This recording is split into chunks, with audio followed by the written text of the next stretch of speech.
कथेचं मार्गदर्शन ज्यांनी आपल्याला केलं ते आपल्या सर्वांचे आदरणीय हरिभक्तपरायण समाधानजी शर्मा महाराज या शिव कथा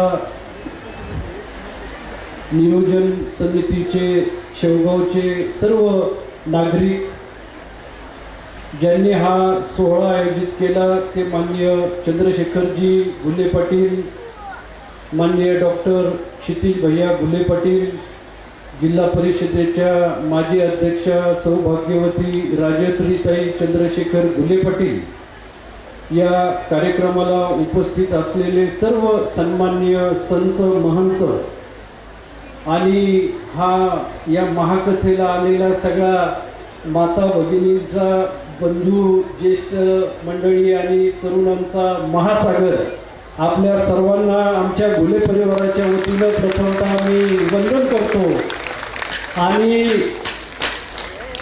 प्रत्यक्ष महाराजांनी परवा सांगितलं की दक्षिण गंगा आपल्या शेवगावच्या दारात आली आणि आज परत या कथेला निरोप देत असताना कायमस्वरूपी स्मरणात राहील अशा पद्धतीचं पर्जन्य रूपी अमृत सुद्धा आपल्या या सभागृहावरती पडलेला आहे।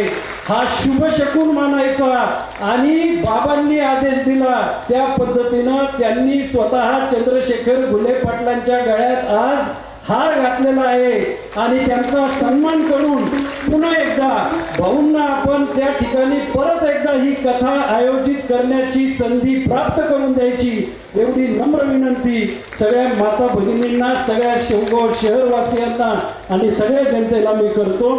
आणि शेवगाव पाथर्डीहून आलेले सर्व समस्त नागरिक बंधू भगिनी यांचं स्वागत करतो, आभार मानतो आणि न भूतो न भविष्यती असं हा जनसागर या ठिकाणी लोटला आणि बाबांची अमृतवाणी महाराज आपण ऐकलेला आहे, रामकथा सुद्धा आम्ही भेंड्याला त्यांची ऐकली आणि अशा ह्या समाधान महाराजांनी शेवगावकरांचं समाधान केलं।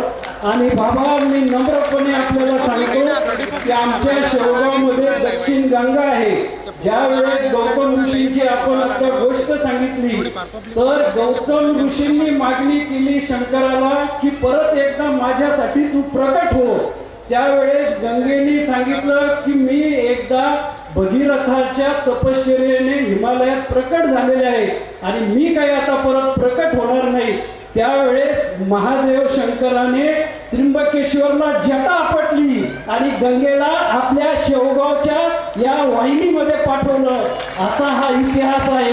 आणि म्हणून गौतम ऋषी आणि शेवगाव, त्र्यंबकेश्वर, जायकवाडी धरण यांचा हा सगळा संगम आणि हे पाणी चंद्रशेखर घुले पाटील आपल्या शेवगाव पाथर्डी तालुक्याला आणणार हा शब्द आमच्या घुले पाटील परिवाराच्या वतीनं महाराज आज तुमच्या साक्षीनं देतो एवढंच सांगतो।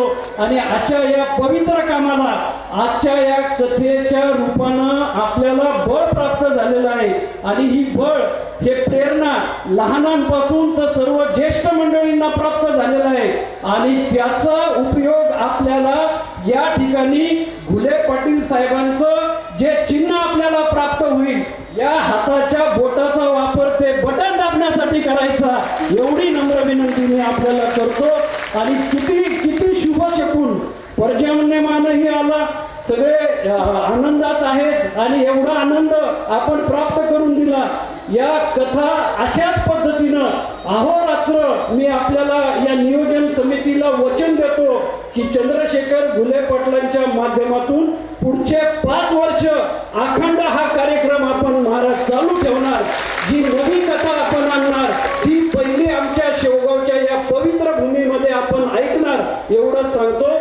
आणि किती किती आम्ही आपल्याला नतमस्तक होऊन आपल्या सर्वांची कृतज्ञता व्यक्त करतो की एवढे 7 दिवस स्वर्गीय घुले पाटलांचं स्मरण करून आपण सर्वजण या शेवगावच्या पुण्यभूमीमध्ये उपस्थित राहिलात आणि महाराजांच्या अमृतवाणीतून आपल्याला हे सगळं ऐकण्यात आलं। सगळे पवित्र मनाने आपला पुढचा कार्यकाळ करण्यासाठी आपण एकजिनसीपणे काम करूया एवढीच परमेश्वर चरणी महाराज आपल्या चरणी संत महात्मा सगळ्या माता भगिनी वडीलधारी मंडळींच्या चरणी प्रार्थना प्रार्थना करतो आणि आपल्याला पुन्हा एकदा वंदन करून घुले पाटील परिवाराच्या वतीनं आपलं आभार मानतो आणि माझे 2 शब्द संपवतो.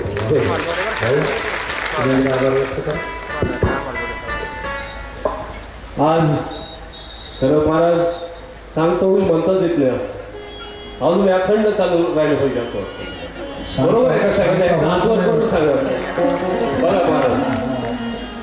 मी प्रथमतः आपले सर्वांचे आताच आदरणीय आमदार नरेंद्र घुले पाटलांनी सांगितले त्याबरोबर आमचे घुले पाटील परिवाराच्या वतीने मनापासून आपल्या सगळ्यांचे आभार मानतो. आणि विशेषतः करून आपली जी स्तुती समिती आहे शेवगावची शिवपुराण कमिटी महाराज त्यांचे मनापासून आभार याच्याकरता तर तुम्ही विश्वास नाही बसणार. परवा पाऊस आला तर रात्रभर झोपले नाही, रात्रभर पाणी काढत बसले, मुरुम आणत बसले आणि आज अक्षरशः आपल्या हातात जे आज हे दिल्या तुमच्याकडं सकाळपासून न जेवता दुपारी 4 वाजेपर्यंत असलेल्या सगळ्यांनी स्वतः ते शंकराचे फोटो आणि प्रसाद त्या पिशव्यात भरले आणि मग ते जेवायला गेले. म्हणून मनापासून मी आपल्या सगळ्यांचे आभार मानतो. त्याचप्रमाणे महाराजांबरोबर आलेले जे सर्व गायक वृंद आहेत त्यांचे पण मनापासून आभार मानतो. आणि खऱ्या अर्थाने शेवगाव पाथर्डीकरांचे मी किती ऋण मांडले तरी ते कमीच होईल महाराज. आज स्वर्गीय घुले पाटलांची आठवण आल्याशिवाय राहत नाही. आज जरूर सांगितलं पाहिजे की आताच आमदार साहेबांनी सांगितली ती वस्तुस्थिती की स्वर्गीय घुले पाटलांनी तुम्हाला कुणाला कल्पना आहे आमच्या परिसरात आपल्याला नसेल की साहेबांनी शेवटचा निरोप कसा घेतला असेल तर पंढरपूरची वारी वाट लावली आणि मग नंतर त्यांनी त्यांचा देह ठेवला. आणि आजही आम्ही सर्वजण त्याच ऋणातून या शेवगाव पाथर्डीच्या जनतेच्या सगळ्यांच्या आशेवर आणि त्यांच्या विश्वासावर